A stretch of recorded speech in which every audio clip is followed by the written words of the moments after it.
Halo teman-teman, pada topik pembahasan ini kita membahas tentang definisi media sosial dan jejaring sosial. Sebelum masuk pada materi pembahasan media sosial dan jejaring sosial, kita harus mengetahui bahwa media sosial sangat berperan penting dalam kehidupan dan juga hampir seluruh aktivitas yang dilakukan saat ini tidak lepas dari media sosial.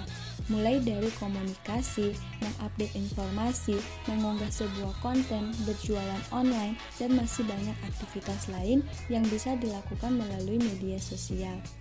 Nah, pada media sosial kita harus mengetahui apa sih itu media sosial dan jejaring sosial.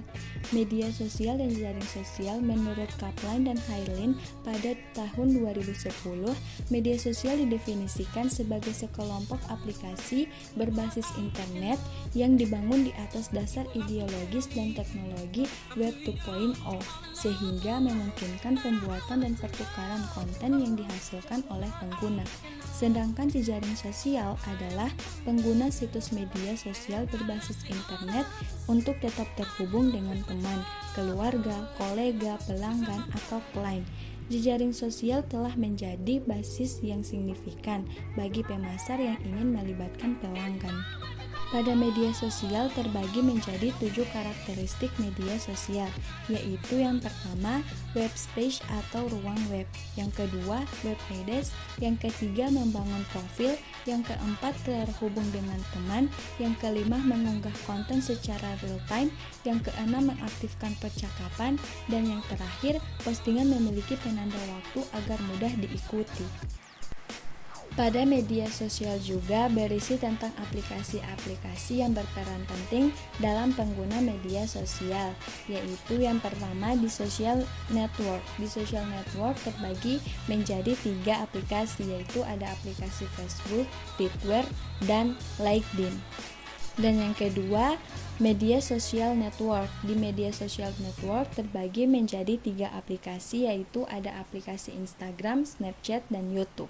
Dan yang ketiga, di media sosial yaitu ada aplikasi discussion forums atau aplikasi yang berisi tentang berita atau ide, yaitu ada Reddit, Quora, dan Bing. Dan yang keempat yaitu bookmarking and content curation networks, yaitu berisi tentang aplikasi Pinterest dan Flipboard. Dan yang kelima yaitu social shopping network, yaitu ada aplikasi Jualo, Flipkaskus, dan OLX Indonesia. Dan yang keenam yaitu ada customer review networks, yaitu berisi tentang aplikasi Yelp, Zomato, dan TripAdvisor.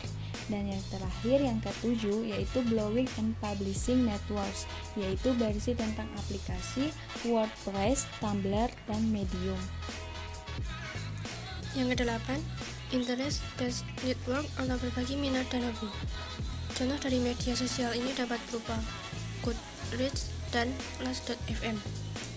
Media ini dapat digunakan untuk terhubung dengan orang lain yang memiliki hobi dan minat yang sama. Dari sisi bisnis, jaringan ini dapat menjadi tempat untuk terlibat dengan pemirsa dan membangun kesadaran merek. Yang kesembilan, sharing ekonomi network atau jual beli barang dan utamanya servis. Contoh media sosial ini dapat berupa Airbnb, Gojek, dan Traveloka. Media ini dapat digunakan untuk mengiklankan, menemukan, berbagi, membeli, menjual, dan juga memperdagangkan produk dan layanan di antara bisnis serta pelanggan. Dari sisi bisnis, jika bisnis kebetulan menawarkan jenis produk atau layanan yang diperdagangkan di sini, jaringan ini dapat menjadi saluran lain yang membawa bisnis tersebut. Yang ke-10, anonymous social network atau berkomunikasi secara anonim. Contoh dari media sosial ini dapat berupa ask.fm. Media ini dapat digunakan untuk mencurahkan isi hati atau bergosip. Pada situs jenis ini memberikan kemungkinan bagi pengguna untuk memposting konten secara anonim. Dan selama kita menggunakan media sosial ini pasti terdapat kelebihan dan kekurangannya, yaitu sebagai berikut. Yang pertama, kelebihan media sosial. 1. Kemampuannya untuk menghubungkan orang-orang dari belahan dunia manapun secara instan. 2. Media sosial juga memfasilitasi komunikasi yang mudah dan cepat. 3. Media sosial dapat mendukung dalam memperoleh informasi dan berita secara real time. 4. Media sosial juga dapat digunakan untuk kesenangan atau hiburan. Yang kedua, kurangan media sosial. 1. Banyaknya konten yang diupload, maka tentunya informasi yang diperoleh juga semakin banyak, sehingga dapat menyebabkan postingan berita menjadi membludak dengan banyaknya konten yang kurang diminati. 2. Privasi yang mudah diakses oleh orang lain. 3. Media sosial berpotensi menimbulkan cyberbullying. 4. Media sosial juga sering digunakan untuk mempengaruhi kebijakan publik dengan informasi yang mungkin direkayasa atau benar-benar salah. Macam-macam jejaring sosial. Yang pertama, aplikasi berbagai jaringan sosial. Aplikasi berbagai jaringan sosial yang banyak digunakan adalah Facebook, Instagram, dan juga Google+. Masing-masing situs memiliki kelebihan dan kekurangannya.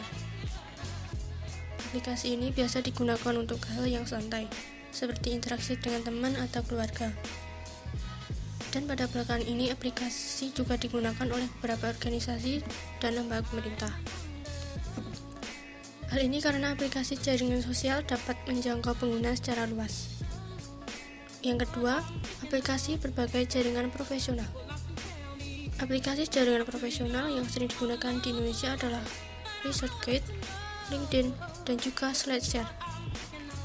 Aplikasi ini umumnya digunakan oleh kalangan akademisi, seperti mahasiswa dan para peneliti, pegawai pemerintah, serta pengamat. Oleh karena itu, jenis aplikasi ini cocok untuk menyebarkan hal-hal yang memerlukan perincian data atau konten yang bersifat ilmiah. Manfaat penggunaan jejaring sosial. 1. Opportunity to meet new people. Jejaring sosial memberi orang berkesempatan untuk bertemu orang baru di seluruh dunia. 2. Social networking sites are user-friendly. Situs jaring sosial menawarkan cara yang lebih baik untuk berhubungan dengan orang baru daripada saluran internet lain seperti papan buletin dan email. 3. Join group that share your interests. Sebagian besar jaringan sosial memungkinkan pengguna membuat grup. Grup ini memungkinkan orang yang berpikiran sama untuk berbagi minat dan hobi mereka. 4. Free to use. Sebagian besar situs jaring sosial yang sangat populer seperti Facebook dan Google+ gratis, sehingga membuatnya terbuka untuk semua orang, di mana situs-situs ini kebanyakan menghasilkan uang melalui iklan. 5. Job market. Jejaring sosial profesional membantu orang dalam membangun mereka secara online. Orang dapat memposting keterampilan, pencapaian, dan pengalaman mereka sebelumnya di jaringan ini, dan membuat mereka menjadi terkenal. Yang keenam, help business to reach out. Keunggulan lain dari situs jaring sosial adalah karena dapat membantu bisnis menjangkau pelanggan potensial mereka dengan mudah.